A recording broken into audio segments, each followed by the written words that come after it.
I guess I really don't know what Christmas is all about.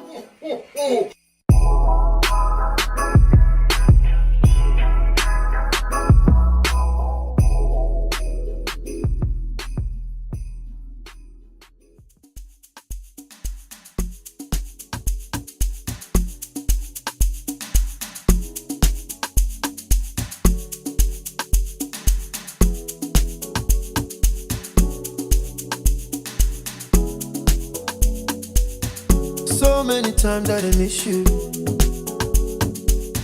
I know how to call when I want to. Now you got way bigger issues. You're running around like you're single. Slow down, only you the ginger the whole town. Slow it sometime. Go out, mountain for your back, make it run wild. Slow it sometime. Time to slow down. So many things we could have been. You left me so cold. You know that I need you. Now I feel so cold. I gotta get even. Still I want you close. Sometimes I need you. I never forget you. But I won't call you anyway. Nobody wins cause you won't call me.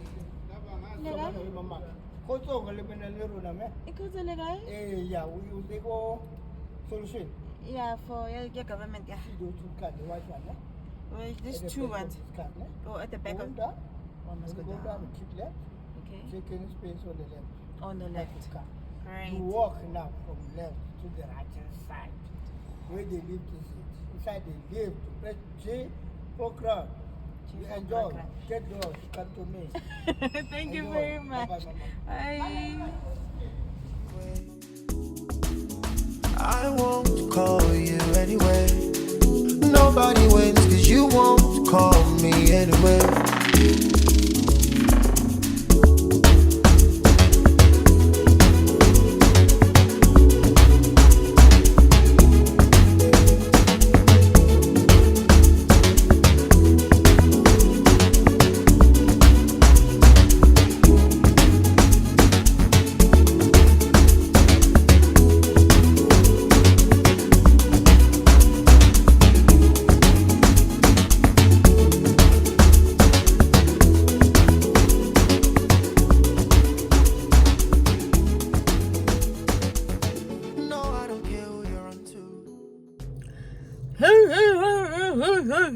Hey, welcome back to my YouTube channel. I'm your girl, Christian Putin. I'm all about everything and anything. And today your girl is in Johannesburg, Branston, at the campus. So you're here for SA Youth event. This is actually to talk about how people can, how we're looking at opportunities on how to help people boost their chances of getting a job, getting started in the industry. You know, so it's basically all about employment. Since we know that South Africa suffers from a high level of unemployment, so this initiative of networking, engaging, and also looking at ways on what we can do to help the rest of South Africa to also get in the industry, get themselves jobs and everything. So if you want to know all the type of things that has been discussed, what opportunities are there, which apps can be used to boost your CV and yourself in the industry, stay tuned. I don't know if I can do timestamps, but if I can, you will definitely find them. I am gonna try and put some timestamps because I know there are some tutorials and stuff that are gonna be made that will explain to us on how people who use this app will use to boost their chance of getting employment. Because I know as much as we're YouTubers, we also still want to have another job. We also want to be corporate girls, right? So I am here hoping to get engaging. I don't have much storage, but I'll try my best to make sure that my content fits in everything.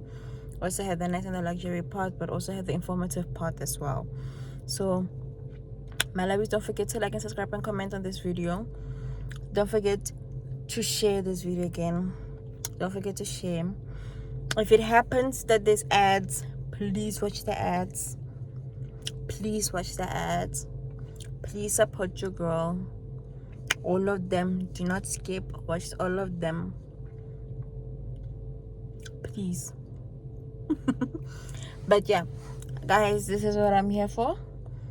I'm gonna be going through, but at least guys, I usually look really tired, or let me say I look completely too natural. Now ngizamilenyana bathong ngithastinyana ukuthi ke ngidi empilinyana for you guys ile outfitinyana. I'll hopefully go to the bathroom. I didn't do the outfit. I'll go to the bathroom if it's the mirror so y'all can see what the outfit is today. And then yeah, goes over muhle, goes over grand, goes over right. Hopefully you guys will love this. So yeah, stay tuned. There's too many options to stress you. You think say you be my. Hey guys, so I'm here for the event. You say I'll be nothing without you. Slow down, now you way to make me to run wild. Slow it sometime, no lie. Plenty women make me to run wild. Slow it sometime. I need to slow down, yeah. So many things we could have been.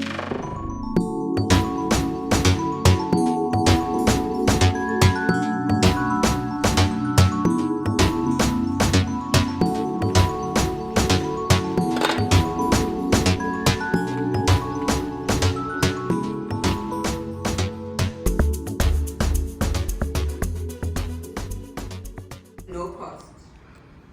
Other significant milestones include launch of the BUSA-led Business Government Joint Initiative on Youth Employment, establishment of Collective X NPC as a coordinating intermediary that is driving a national skills strategy to unlock new jobs in the digital sector, launch of government's 300 million Jobs Boost Outcomes Fund, which is a pay-for-performance model that finances skilling and inclusive job creation.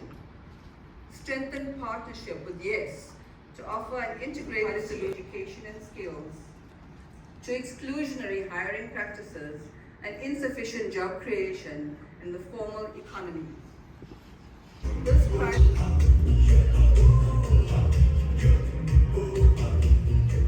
Thank you very much, Mr. Speaker, and thank you very much, everyone.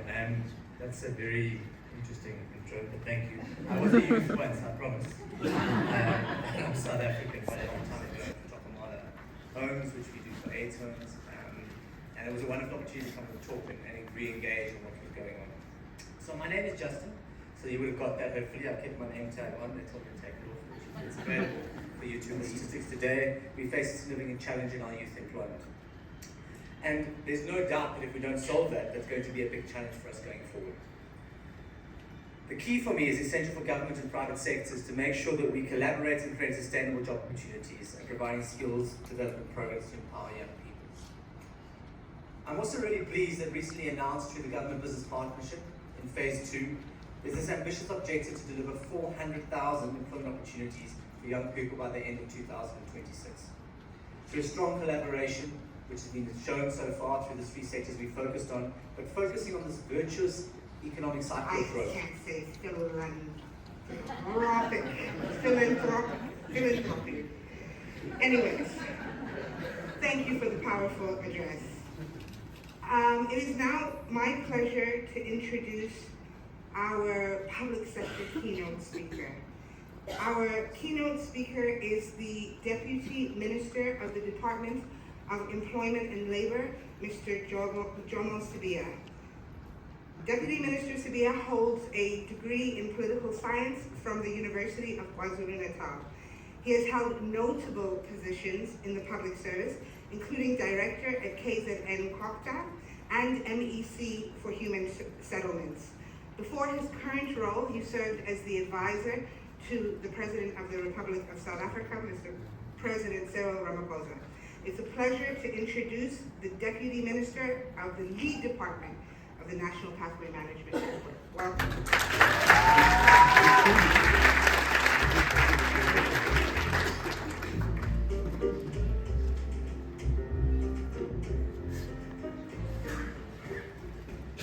Thank you very much, Program Director. I thought the song in the background would be Maskandi. And one thing I can tell you as well is that, as you said, we are here to eat the elephant.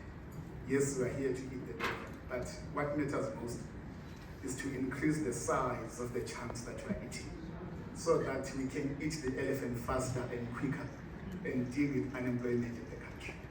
You said it very well.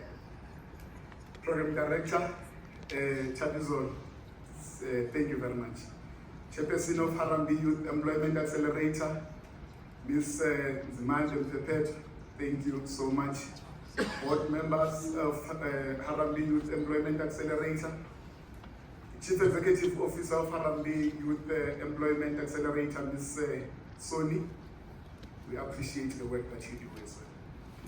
Chief Executive Officer Designate Business Unit South Africa, Mfogamate Mzilangati, thank you for the work that you're doing. He's doing in this country for many, many years.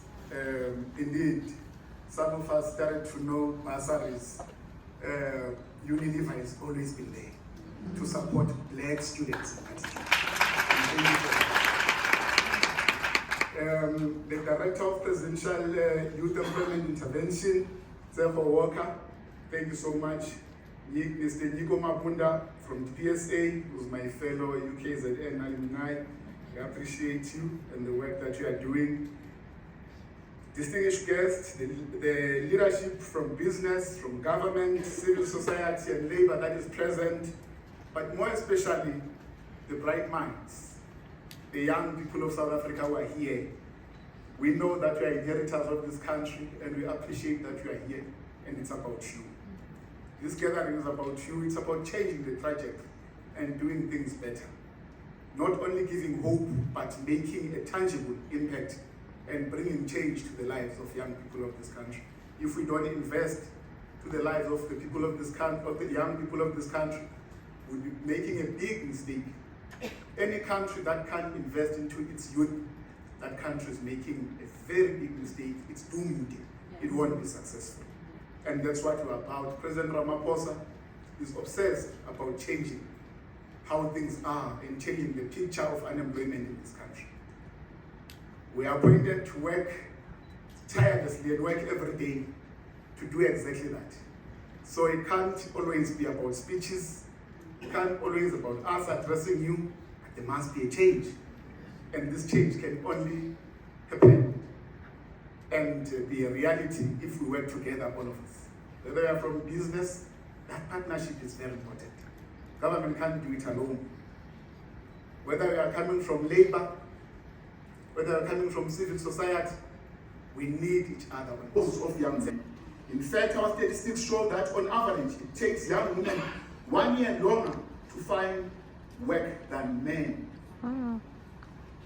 We're still a country that is stuck, very backward. Women have to work hard to achieve whatever that they need to achieve in the 21st century. And it's such things that we must fight for. Every day, we must fight for women. Women battles are our battles. These women, if I can tell you, they've been isolated. The system that are coming from dealt with them. At times, religion deals with them. At times, culture deals with them. And it can't be us. We've got a responsibility to change and fight for these women. And I think the time is now. If we are unable to do it, we would be failing them. By the way, they are the ones who are carrying many families. Many households are carried by women. You can have a man in a particular household, but you will find that it's a very useless man. It's a fact. Very useless. I'm coming from the right area. Very useless man. A woman who will do everything. Can't even fetch water because fetching water seems to be something else. It's such things that I always say we must deal with them. And this man, when he comes back home, he wants to eat, he wants to bath, he wants his clothes washed, he wants the house clean, but he can't take a wheelbarrow and fetch water. True. talking about where I'm coming from in a rural area. But he wants everything. So it's such, attitudes that we must start dealing with. It's not big things. I always say small things matters. And they change the agenda. It is difficult not to feel disheartened when one truly grasps the scale, the depth, the complexity of the challenge. It's a huge challenge. However, I, for one, remain hopeful. This room is filled with brilliant minds, the bright minds, from across the government, the private sector, civil society, and youth themselves, who are truly committed to partnering to shift the trajectory of youth unemployment, moving young people from economic inactivity to active participation in the economy of this country. It is not just a small feat, but it's a mammoth task that needs all of us. It takes great determination, data, and a shared vision to work collectively to effect true and enduring change. Someone who grew up in rural areas, of course, with Natal and Mutu, I have witnessed firsthand the immense power of partnerships and collaboration to shape the... So youth in the room. Shall we let us grab it? Thank you.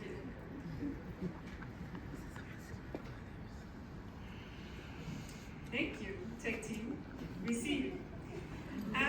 There is an unspoken assumption that a rising GDP will lift youth boats.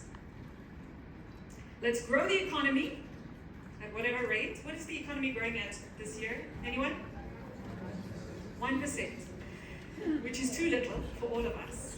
But let's grow the economy, jobs will follow, and youth will find work.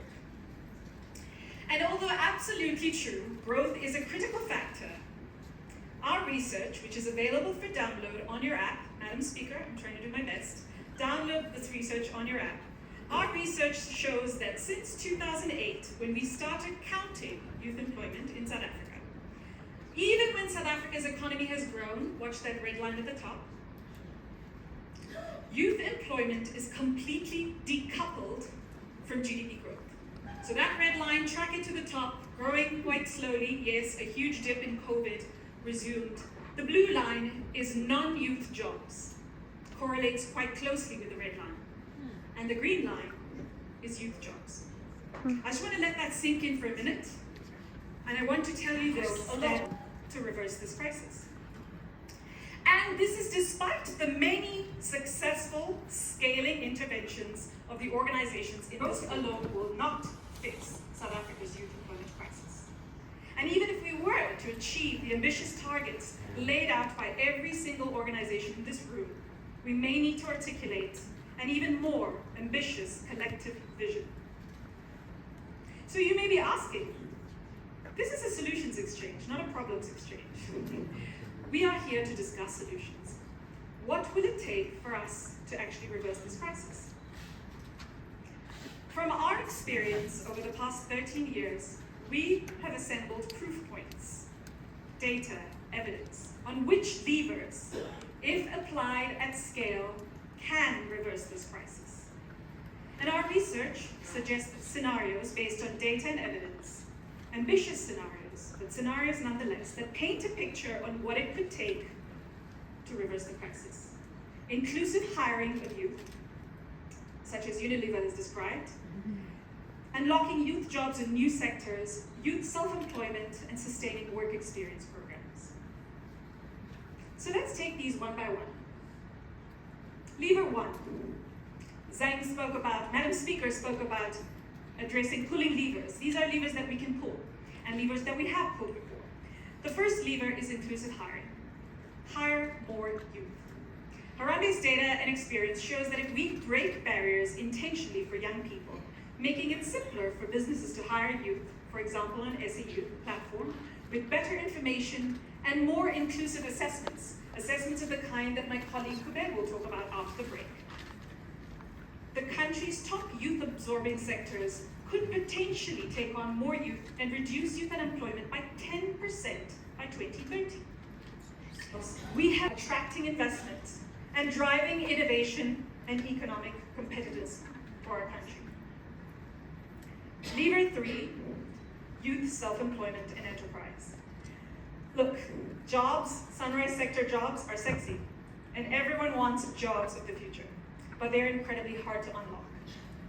We need to expand our informal economy. We also need to accelerate SMME absorption of youth across all these value chains if we are to significantly shift the contours of our economy. If we increase the youth share of the informal sector from 20% to 30%, a systemic and structural shift in the shape of our economy, we could reduce youth unemployment by 6% and unlock an engine of growth in value chains like last mile sales and delivery, mobility, and agri. Again, we have done this before, and we can do this again. Some great partners of ours in this space, such as Green Riders, Twilly, and a few others, have shown us that if we work with partners, we can actually create informal opportunities for young people. But importantly, we need to de-risk and scaffold the entry of young people into the informal economy. Our research suggests that if we don't do that, they are doomed to precarious incomes. Our research suggests that if we don't do that, young people could earn on average 700 Rand per month, which is insufficient and unacceptable, versus possibly 3,000 Rand a month through partners such as Green Riders. We cannot expect young people to entrepreneur their way out of poverty and side hustles. If we support them, this would lead to economic resilience and community upliftment. And last but not least, sustaining work experience programs. Work experience programs, like the successful ones described, the DD teaching assistant programs and Yes for Youth, have to continue. When well run, these are opportunities that offer opportunities for the most excluded in what we call, for example, jobs deserts, where there are no formal sector jobs or value chains creating opportunities for youth, and importantly, present stepping stones to long-term work when the economy does turn. Again, we have done this before, and we can do this again. Across all levers, we need pathway management to break barriers and to support young people to get work and stay working. If you add up all these numbers, which you might be doing, you can do that as well on the app. But if you add up all these numbers, we could possibly reduce youth unemployment from 55% to 34%, which is still not okay, but it is a start. And it is an opportunity for us to articulate an ambitious vision collectively in this room. Young people cannot wait for our economy to grow at whatever rate to benefit from it. We need to create a labor market that moves and one that absorbs young people. Our research, determined by our data, evidence, and previous success, suggests scenarios that are super ambitious, but are based on scalable proof points. This requires a bold vision, and for us to fire on all cylinders and add jet fuel to the great work done in this room. But at the heart of this research is the assumption that inclusion does not need to be at odds with growth. In fact, if we act intentionally, inclusion can unlock shared value and prosperity for all. Thank you. Please may I have on stage Mr. Kulegani Mate, CEO Designate of Business Unity South Africa. Welcome.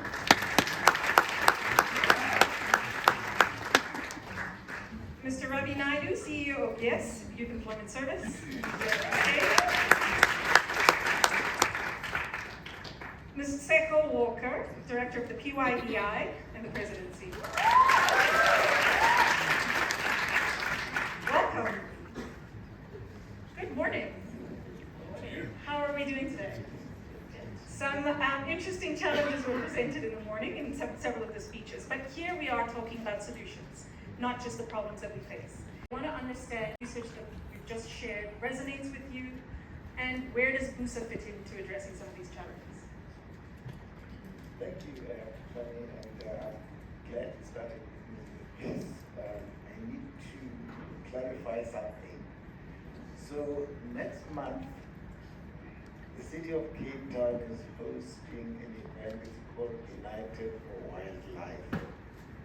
It's a flagship event of the Royal Foundation of the Prince and Princess of Wales.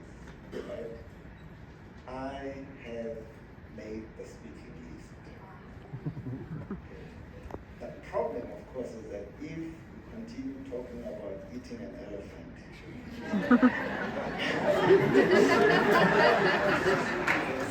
let us be clear, I am not eating and I have had the privilege of walking alongside Harambe over the past so many years. I actually have attended all the solutions exchange, never missed one. So seeing the community grow as much as it has fills me with a great deal of hope, because more and more people are believing in the message of hiring young people and inclusive hiring. And so the research does resonate with me, certainly with us, that if we do nothing, the youth unemployment challenge will continue. And so we have got to be focused on this challenge. I also have to say that much as the research shows that growth doesn't necessarily correlate with growth in youth employment, it's better to hire inclusively in a growing economy. So we've got to really do everything as a country collectively here to make sure that this economy grows, because all of the things you've said here, which I agree with, are a lot more possible when we are in a growing economy. So that's the first thing. The second and the last thing is that I think we need to be led by evidence in the decisions that we make about addressing the employment challenge in our economy, in particular youth unemployment. Again, you've given us very compelling evidence here. We now have organizations that have demonstrated what works, right? We have organizations like Harambe, we have organizations like Yes, we have many other initiatives that have demonstrated what kinds of initiatives. I think that's the theory of change, is where will the people from the Yes program be in 5 years' time. Then from the company's point of view, we have to also curate it, because Yes is a 100% funded by the private sector. So we don't get any of that 23 billion rand. We're not asking for it really. It is something we're asking from in that for them to partner with us, but we get the companies to join. So we've got so far 1,700 companies to sponsor these 158,000 youth. Right? And if I give you an example of Bushini, so Bushini is a typical company. And Bushini have supported 1,400 youth in a Yes program this year, each year. And they're very intentional about it. So when the youth are found for the program, they are thinking as Bushini, what is their 5-year plan for these youth? How many of them are going to be in the head office? How many are going to be in the data centers? How many are going to be working with their suppliers? And so it's part of, essentially how they're thinking through the company. But what we also find then, Bushini is also looking at being a core company for the sector master. But we're doing now 3,000 to 4,000 people a month coming into the program, fully sponsored by the private sector. And we find it works. So that's about double or triple what it was about 3 years ago. But a key part of it is really how we go through the detail of curating it with what is in the commercial interest of the companies and what's the economic interest of the country. So we also, so with all the partners in the room, we're really looking at how we take the training money that someone else has, the enterprise supply sort of funding someone else has, link it to the salary money that we get, and say, how do we present this proposition to a sector, especially if it's on your hot list, right? The sector that you're talking about. Broken fundamentally for young people. But I also actually enjoyed it because it was quite direct and instructive about what we all need to be doing to be solving this collective and massive challenge. And so there are 3 big takeaways that resonate with me today. The first, and I think most important one, is that all 4 of these levers are critical to the strategy of the Presidential Youth Employment Intervention and the business-government collaboration more broadly. As a PYEI in particular, we bring together government, private sector institutions, and other non-state actors and drive a national coherent agenda towards shifting the dial on this massive youth unemployment problem. As the Deputy Minister indicated, we've established a national network that is anchored by SA Youth in partnership with the Department of Employment and Labour and Harambee Youth Employment Accelerator that provides and guides young people to resources, information, support, and importantly, opportunities in the labour market. We coordinate a couple of activities in the demanding skilling component that are really critical unlocks for skills and productivity in the economy, particularly for those new jobs in sunrise sectors. We're also piloting ways in which we can better support young people in self-employment and enterprise development. And lastly, through the revitalized National Youth Service that really maps quite well onto the public employment and work experience component of the 4 levers. And so the message is that the 4 levers really fit quite nicely into our strategy nationally as the presidency, and they're reflective of the joint up collaborative approach that we need to address this challenge. I will say though, that while we have the ingredients, for really shifting the dial, and we've seen really great examples of what works, we do need to put our foot on the accelerator and move with speed because young people can't afford to wait anymore. So that's the first thing. The second thing that resonates with me is this notion of firing from all cylinders, right? And I'm going to give, an analogy of the Avengers. Those of you who are Marvel fans in the room, please do not come for me after this panel if I get some of the sequencing wrong in the story. But she's a youth, people. We have a youth on the panel who actually speaks to the youth. They're representing the youth. But in the many Avengers movies, and there are many of them, we see a group of superheroes with unique strengths and unique capabilities. But we can call them like an unlikely set of team members, right? In the beginning, they really struggle with each other. They don't really like each other. Hulk basically hates everyone. Captain America and Iron Man fight a lot. There's chaos, and there's disorder. But they have a mission to save the world, right?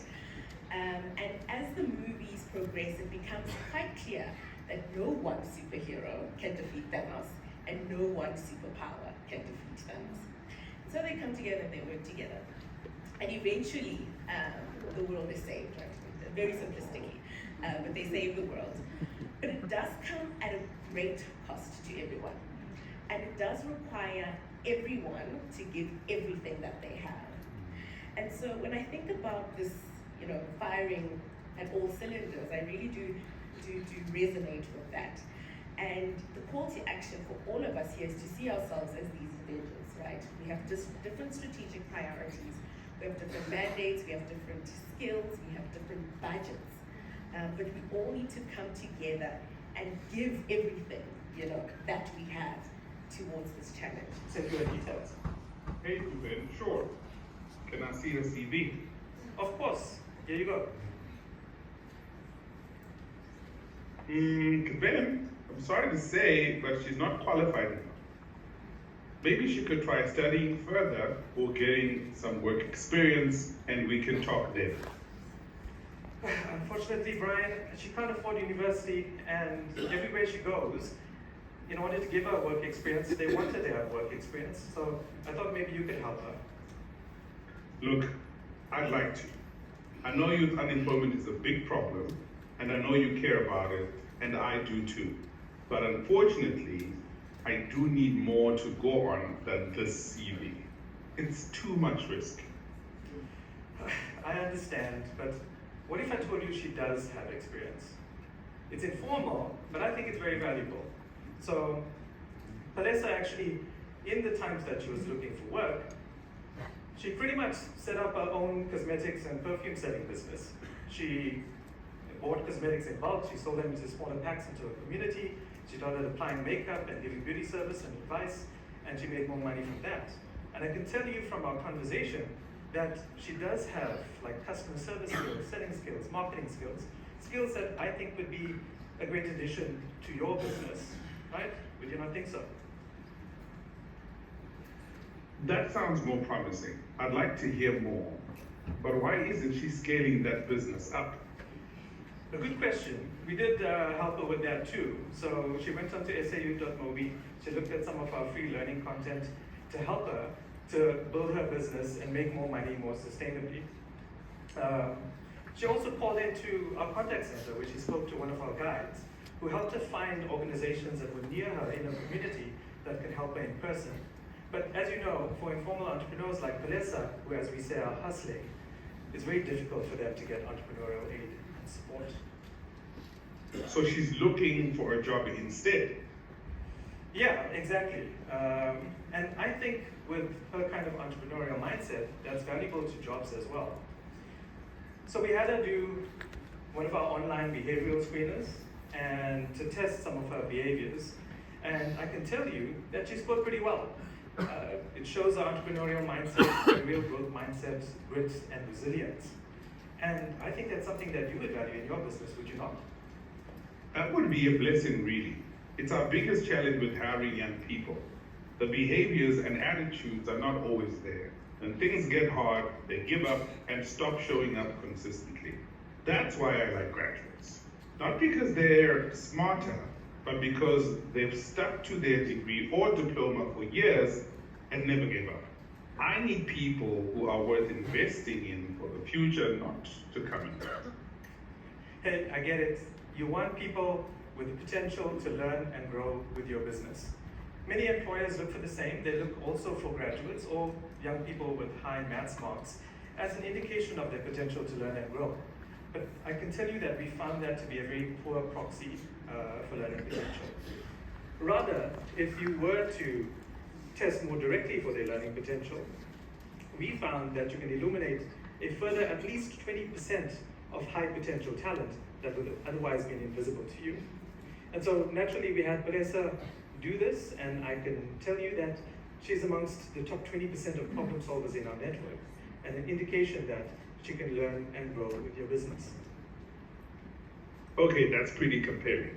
You make a strong case for Palesa. Her CV is looking far healthier. But Quebec, I know you say her customer service and selling skills are great, but how was her communication with you? Sorry to sound like this, but it's one thing selling to your neighbors, but quite another selling to high-profile business clients, especially our international clients. She needs to be able to communicate confidently in English. I hear you. Not every opportunity requires great English, but I know your business does. So, for employers like you, we also give you the opportunity to ask a question of your applicants, and they can respond with a voice note. So instead of hearing feedback from me, maybe you can hear directly from Palesa instead. Independence is a powerful source of inspiration for me. I have to rise up and create a way of making money for myself, unlike most young women in my community. Being independent drives me to keep doing more for myself and my dependents.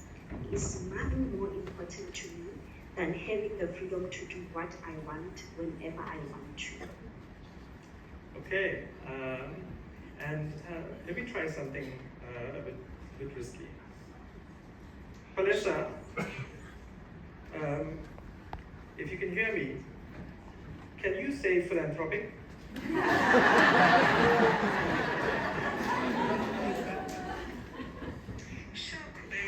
Philanthropic.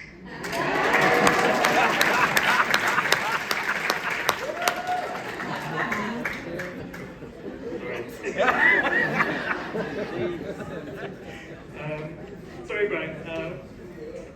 I also know that you're not going to want to read through, listen to hundreds and hundreds of voice notes.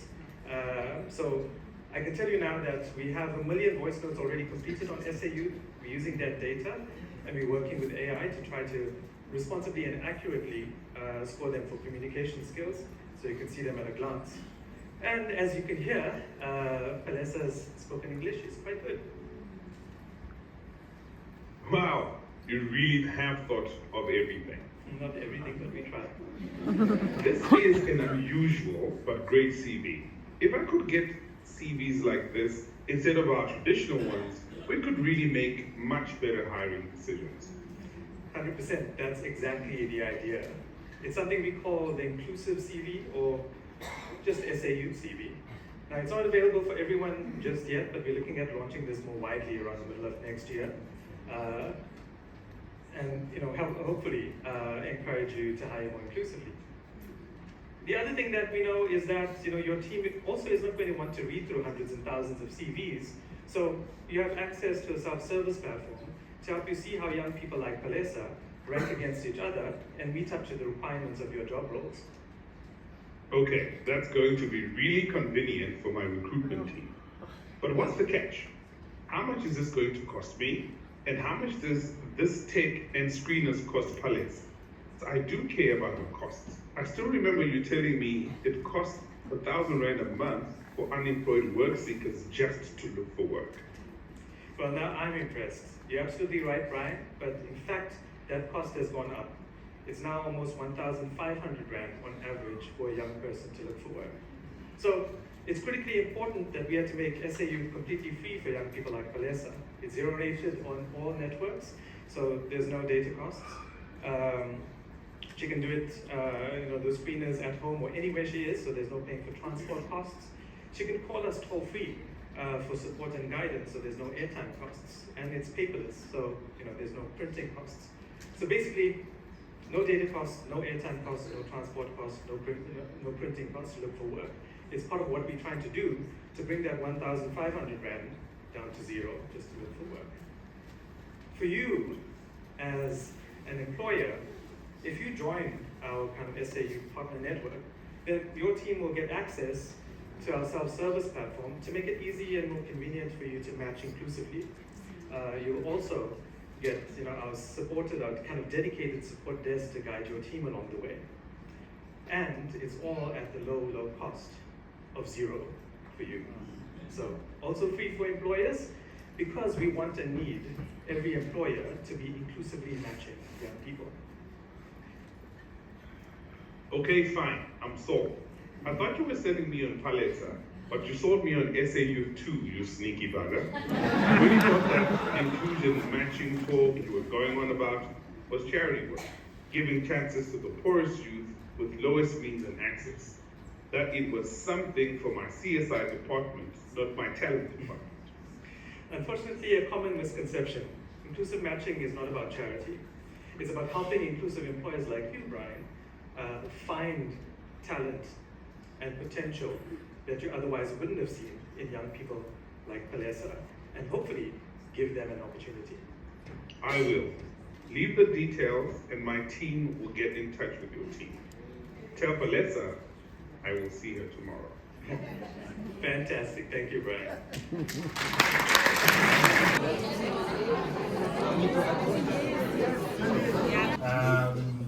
But we are going to be talking about really impactful topic that affects millions of young people in our country. As said, I'm joined by my colleague here, Penny Foley. My name is Mo Sekonyela. We're both from Harambee. And to give you a little bit of a sense of the session, we want to have a conversation. There are many of you here who are leaders, participants, managers, and organizations that do this work of creating work experiences for young people.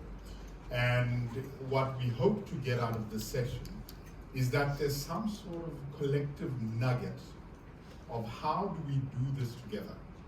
You heard Tsefo earlier, and I love the Avengers analogy, because we really cannot do this alone.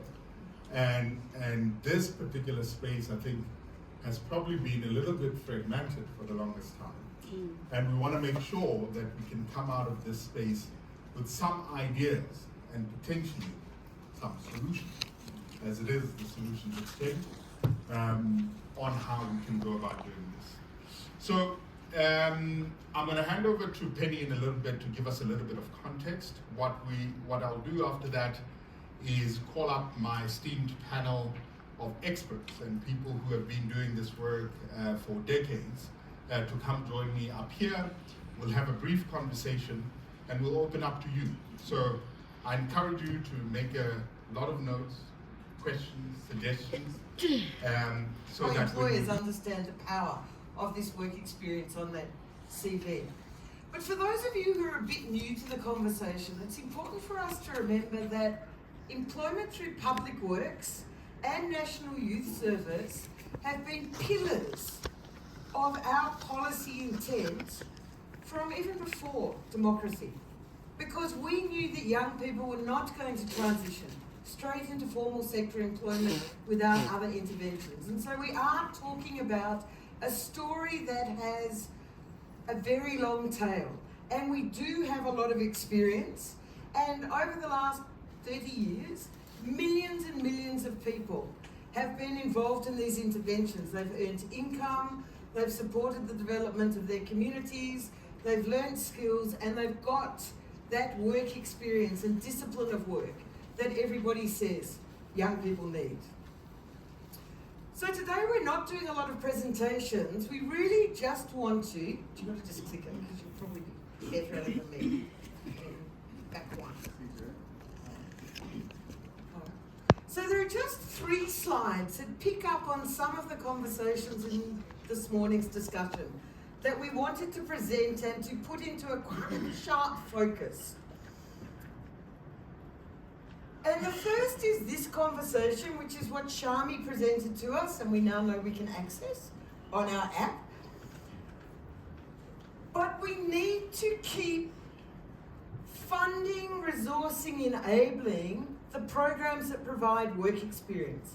So obviously public employment, including National Youth Service, the Youth Employment Service, and the host of programs coming out of DHET, and the value that they have. Unfortunately, over the last 2-3 years, while we have access to a huge amount of evaluation studies, monitoring studies, anecdotal stories, if you look at the Social Employment Fund website, it's just full of inspiration about what's happening to people in those programs. The same if you go to the National Youth Service stories. We know why these programs work, but there is a huge confusion outside those of us who work in it, really understanding, so what's the point of the short-term job, DDE program. 10 years ago, Harambe did research with McKinsey, and it was quite shocking, as shocking as what each of us are doing in our programs. And I think it was said very explicitly by Ravi, by Tseko, by Shami, but all over in the prior conversations. Not any intervention can touch the scale of what we're trying to deal with. So we have to show what everybody's doing, and ultimately the test of whether what we're doing is working is that 9 million comes down. And so if you just go back one. So if you have a look here, yes is on the dashboard, and the new revitalised National Youth Service is on the dashboard, but it's because we're saying... Maybe just to start with this, that I do believe that a mindset that is stretched by new experiences can never go back to its original dimensions. It's a quote, I think, by Oliver Wendell, and that I found that I really resonated with that, because even growing up as a young man in Maseru in Lesotho, it's because I was able to come to Joburg and see the big cities that my interest was piqued. And I think a lot about young people in our country and what exposure and experience can do for them. Today we want to focus this conversation, colleagues, on the organizations and you as leaders who are driving this work. And the key takeaway here is about collective effort. And I know this space is full of challenges and barriers. So in as much as we can talk about those, and I'm naturally sure we will ventilate those. Reached an agreement with the Department of Science and Innovation, the NRF, to set up a public employment research facility in partnership with Saudi to ensure a much greater level of independent academic research in this space, because actually the impacts are wide-ranging and profound and very important both for our economy and society. We tend to focus on the impacts of the incomes, and of course those are crucial. But the added value of public employment and what differentiates public employment from other forms of social assistance is the added value of participation in work and the added value of the work undertaken. And in terms of the added value of participation in work, it's very profound for those for whom public employment may be a first work experience or a response to a crisis. And the kinds of value that participation has for people in terms of their sense of self-worth and the capabilities that they develop. And the capabilities that they develop are they are exactly what the private sector is saying young people do not have. So it's task management, teamwork, time management, access to networks, communication skills. All of those things are part of what people get, part of what the impacts are of participation in work. It matters so much to people that we know from many case studies that even on our part-time programs, many participants will volunteer on the days for which they're not paid because it matters so much to be part of something.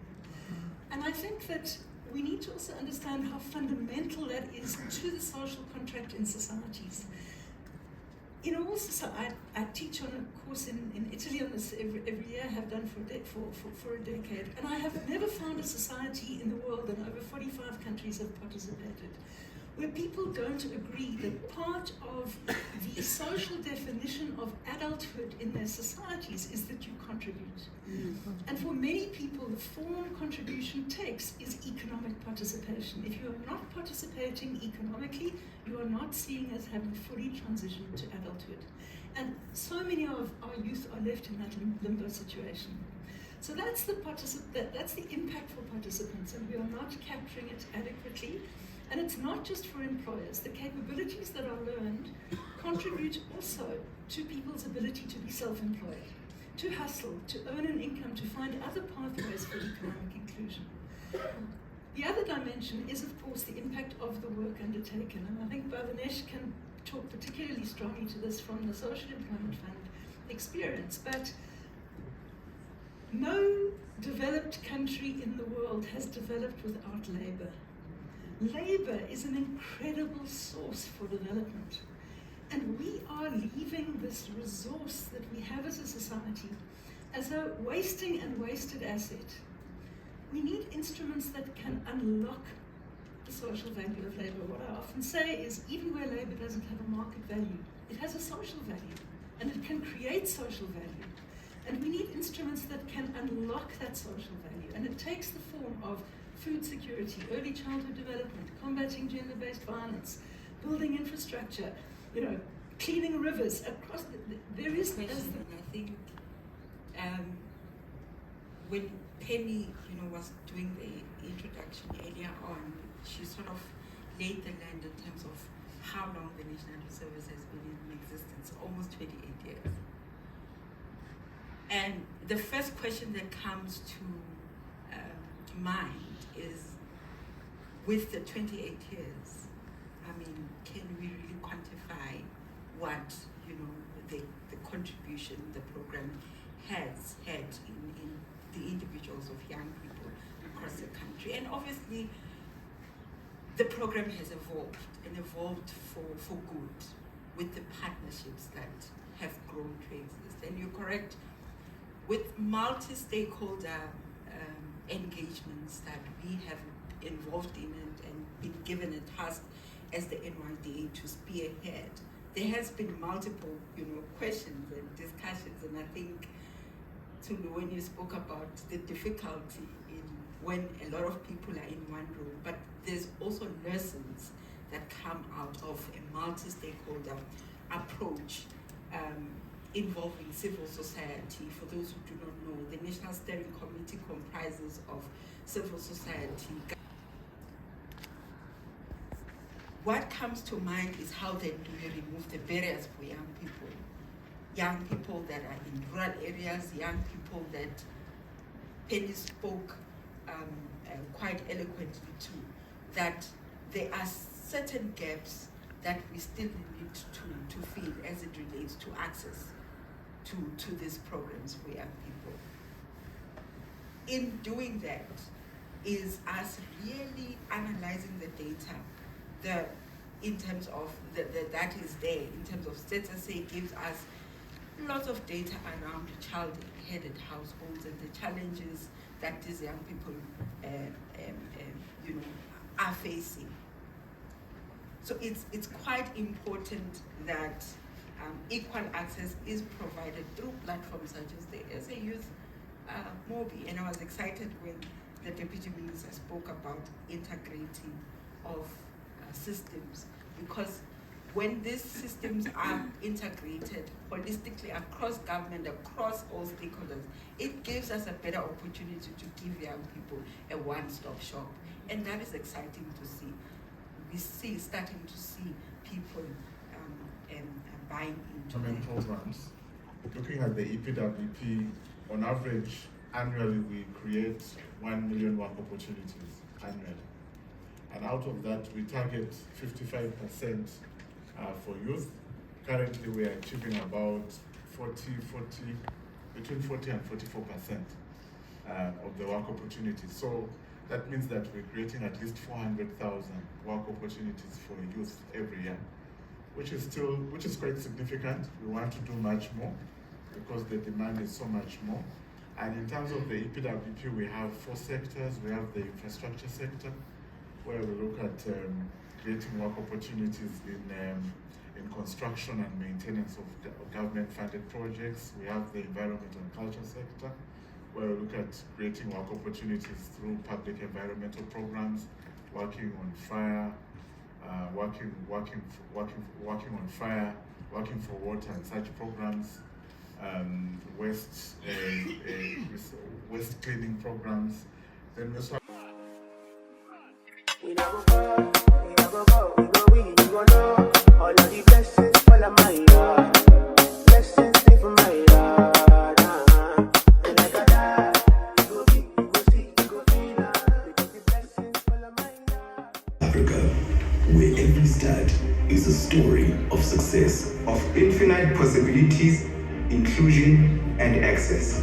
Where work is abundant and fair. Youth at the center, encouraged with care. Imagine a growing economy. Youth innovation, the order of the day, where we all participate and together forge a new way. A place to really hear my voice.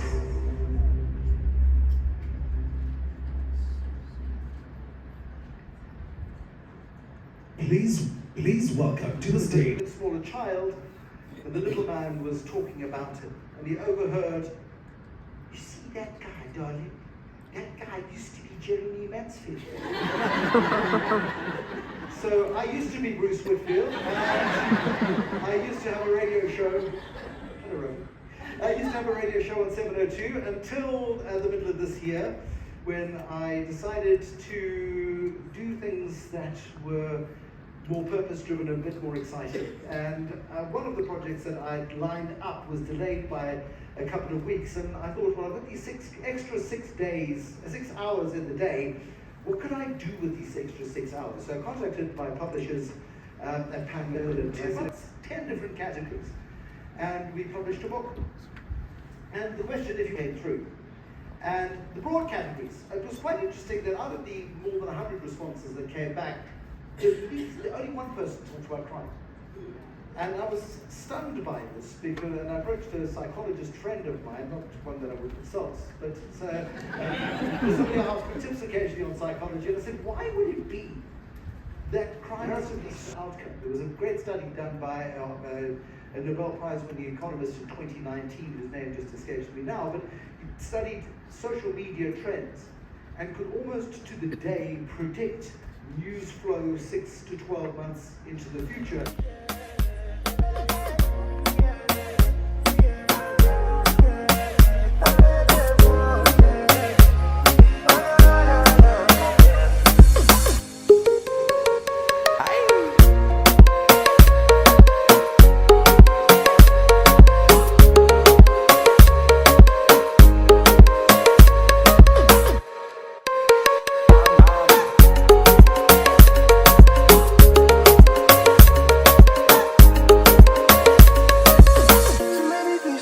Too many problems. I feel to run away, but I will go solve them. Too many bad men and not enough friends. Love save me, don't wanna lose my conscience. I just wanna dance under the sunset. Make nobody stop my enjoyment. But if we look at the government of national unity, and in some sectors the energy that it's brought, there's been quite a lot of breakthroughs within home affairs, we see some constraints still in government departments, but there's been a mood change. Does that mood change translate into jobs at any point in the future that you can see? Okay, so firstly, I want to just say the future is now. You mentioned the future, right? We have to think about this next 3 to 5 years as a critical, urgent and important time period. If not now, then when? And it's really important to think on that time frame. So when we say, is it going to happen? We need to have scenario A, B, and C. We have to have plans and actions and energy and determination to make the biggest possible impact we can make in the next 3 to 5 years. I feel like South Africa has a green shoot moment. There is a real possibility our growth is going to significantly improve over the next. Adrian Gore says it's going to be by the end of 2025. We're going to reach 3. No, it's actually BER that's saying we could reach 3%, right? And we have to be putting every foot on the accelerator and taking other feet off brakes. Today is so special. They've been in all of our videos. They've been in the youth market. And so just to all the young people who brought their voices here today, thank you very much.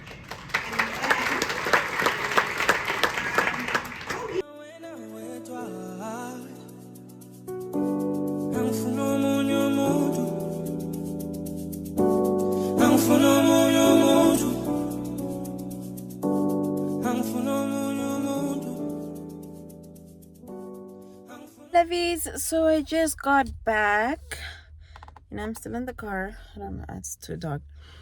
I'm in the garage. So I just got back from the event. It was nice. It was really nice.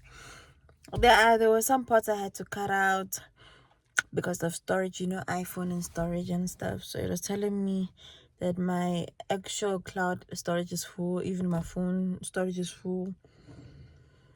So I had to take a login before this step while I'm doing this. So yeah, I'm back from that beautiful fruitful event. I hope you guys liked it as much as I. I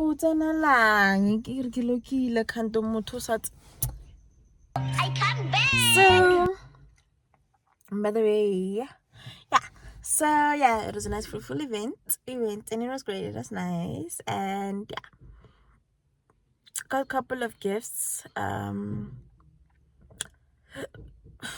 Got wine bottles, a notebook, and a candle. Smells really good. I will show you guys all the stuff I got from that event.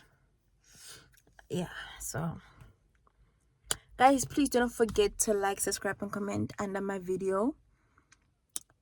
The way it's off, anyway, guys, please don't forget to like, subscribe, comment, and share.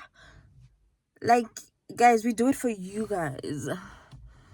Abantu, they look at us weird and like we're going around on their phone or camera or whatever, and they'll be like, and then we rang,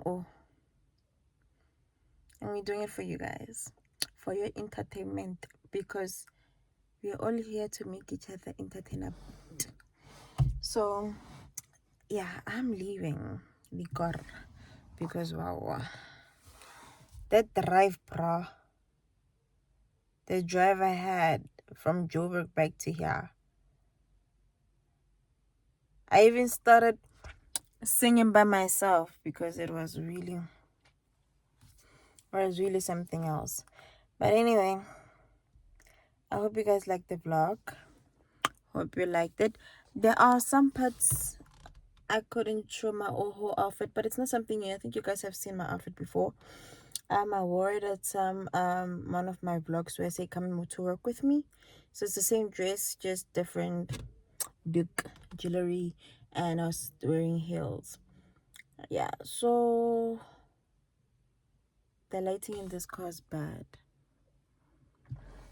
really bad. But anyway, I just wanted to have a few minutes chat with you guys, because these days I've been excluding exit report, yeah, vlog or only intro. So I'm doing it and making sure that you guys are still connected and talking to me. So my loves, I hope you like this. If you guys are unemployed and you want to be in the system, please do use the SA Youth app. Do use anything at Harambe. Do also go to the Department of Labor. They do have a system where you upload your CV, and yeah, whenever a job arises, it's easy to access it on the apps. So guys, I love,